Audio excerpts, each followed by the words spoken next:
home. But it doesn't mean they disappeared. Justin Strekal, who was a college senior in 2011, left college and Cleveland to join the movement in New York. And Justin, you're joining us now. Thank you for being here. Thank you for having me. 4 years removed from the Occupy movement. What have you noticed as people like you who were involved in the movement have kind of splintered off and tried to keep it going?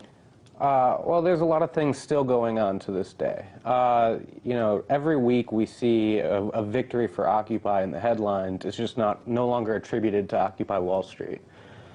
Ranging from, you know, people who I slept next to in the park now working on the Fight for 15 movement and the traction that they're getting there, with Governor Cuomo just endorsing having a statewide $15 minimum wage in New York, to people who, again, I slept next to in the park, and they, you know, did strike debt and rolling jubilee and really brought college debt to the forefront.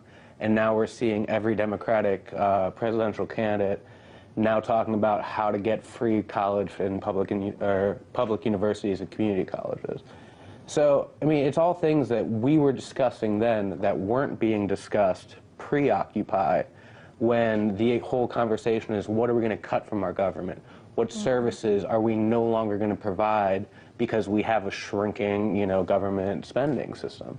So, no, we're seeing victories all the time.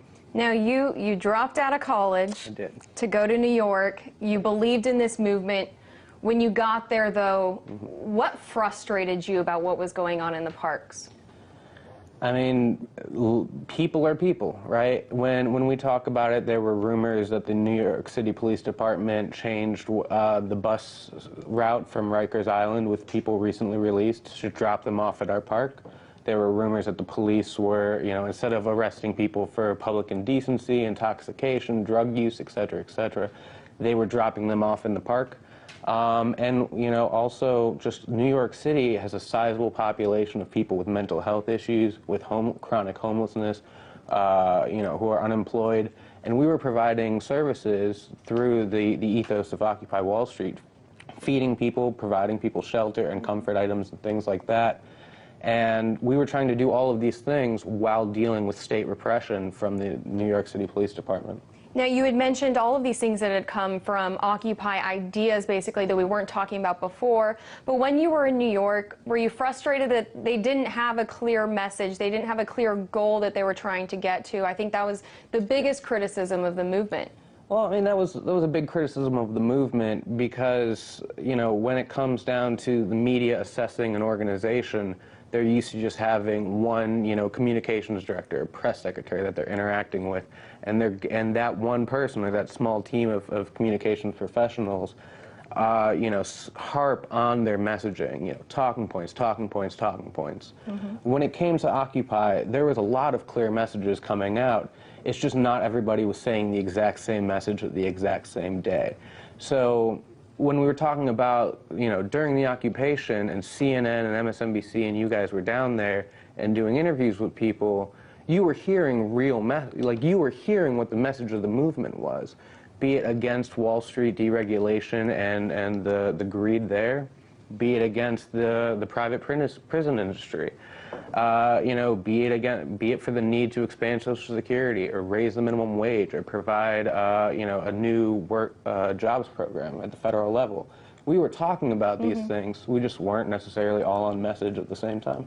So occupiers, they're still out there. They're now rallying behind Bernie Sanders. We see candidates on both sides of the aisle that are bringing up ideas that Occupy had brought forth, the income gap. Is this an Occupy victory now that 4 years later they're talking about those issues? You know, I think when it comes to Bernie Sanders, a lot of people who I know through the movement are now supporting the senator. But I think another, you know, a really big victory that isn't being discussed enough is the fact that you look at the success of Donald Trump. And he's talking about hedge fund managers. He's talking about the carried interest tax loophole, which, you know, right now gives a few hedge fund managers $12 billion a year in tax relief. When you know, a small group of hedge fund managers make more than every American public kindergarten teacher combined, and they're paying a lower tax rate overall. And, you know, people love it when Donald Trump talks about the hedge fund managers and the rich and, You know, I Okay. think that's a victory. Let me ask you this real quick. Part of Occupy's point was the 1% is paying politicians or in the politicians' pocket. Donald Trump clearly against that. He clearly talks about that. Do you see occupiers getting behind Donald Trump then? You know, I like the fact that Donald Trump is talking about the issue. I highly doubt we're going to see, you know, an Occupy offshoot or affinity group come up and support Donald Trump.